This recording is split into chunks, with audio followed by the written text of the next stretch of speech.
নমস্কার। বিশ্ব জনরঙ্গ 2025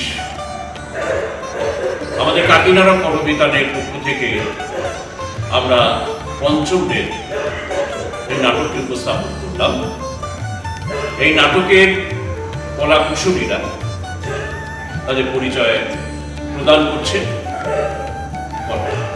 অঙ্কন সৈকত সাহা, বিমলেন্দু চক্রবর্তী, দেবাংশু হালদার, সুবর্ণ ঘোষ। প্রযোজনা কাকিনাড়া পরবিতা। নমস্কার। মহড়া সমাপ্ত হল। এর থেকে আমরা যা কিছু শিখলাম, এর প্রস্তুতি সহ নাটক ও অভিনয় করা দরকার। কোনোরকম ভুল ত্রুটি যেন না হয়।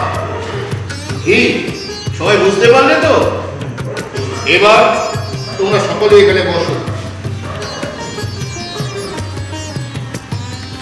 আচ্ছা, ইহা তো আপনার রচনা। রচনা সংক্রান্ত অনুষ্ঠান দেখতে বা শুনতে আমরা সকলেই ইচ্ছা প্রকাশ করি। আচ্ছা, ইহার উদ্দেশ্য কি?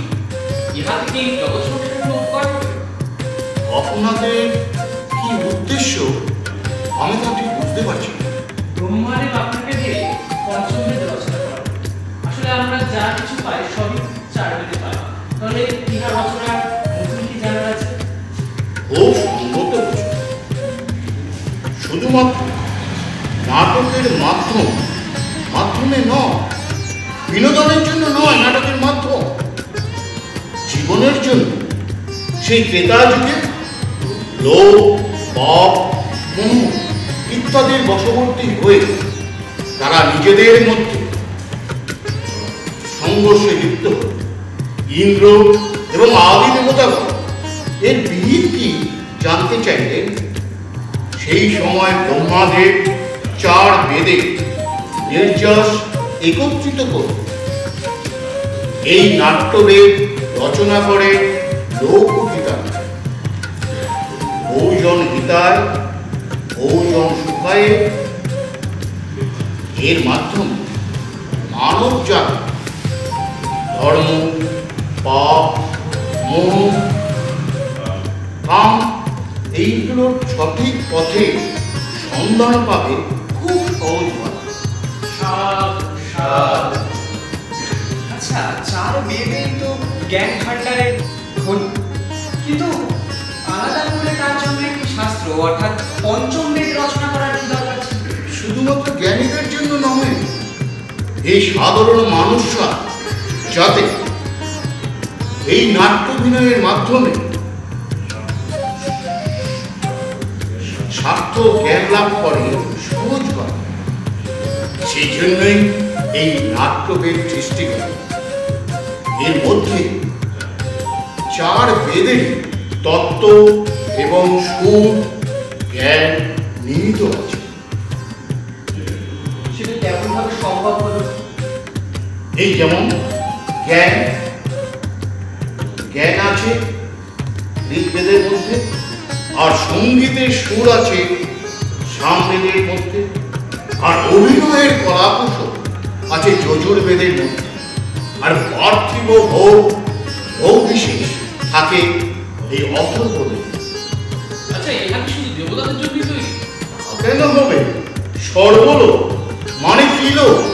দেব, পশু এবং মানব জাতি সকলে কৃত কর্মাদি এই অভিনয়ের মাধ্যমে এর মধ্যে নিহিত আছে। ত্রিভুবনের রূপ, রস, গন্ধ, শোক, দুঃখ, আনন্দ ইত্যাদি শিল্পসম্মতভাবে উপস্থাপনা করা থাকবে এর মাধ্যমে, যাতে সকলেই আনন্দ লাভ করতে পারে।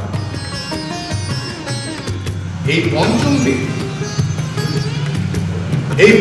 বেদ সমস্ত শিল্পকলার এক ত্রিবেণী সঙ্গম।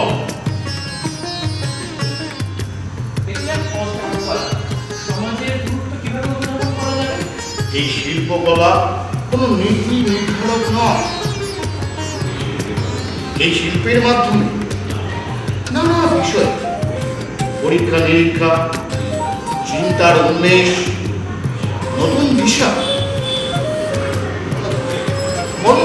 ধর্মচেতনা, জীবনের উন্মেষ, নানা জটিলতার বিষয়ে সাধারণ মানুষের জ্ঞান বৃদ্ধি সহায়ক হয়। এর কোনো ভৌগোলিক সীমারেখা থাকবে না। এই পঞ্চম বেদ নির্দিষ্ট বিভিন্ন অভিনয়ের মাধ্যমে জীবনের সার বস্তু সংগ্রহ করে মানুষ উন্নত চিন্তার বিকাশ ঘটাবে এবং আনন্দের সঙ্গে বাঁচার রসদ পাবে, সুস্থ জীবনের দিশা লাভ করবে। এর চিরস্থায়ী আনন্দের ধারা এই পঞ্চম বেদের মাধ্যমে নিহিত থাকবে। ঠিক কথা। আচ্ছা, ঠিক কথা। কলা এবং নাট্যবিহীন সমাজ তো জন্তুর সমাজ। সেই জন্যই তো যারা এই নাট্য অভিনয়ের সঙ্গী এবং নাট্য অভিনয় কর্মী এই সমাজে আদৃত হবে এবং সম্মান লাভ করবে। সত্যি আমরা প্রত্যেকেই প্রতীক্ষা করে থাকি এই কলার প্রতিফলন দেখার জন্য।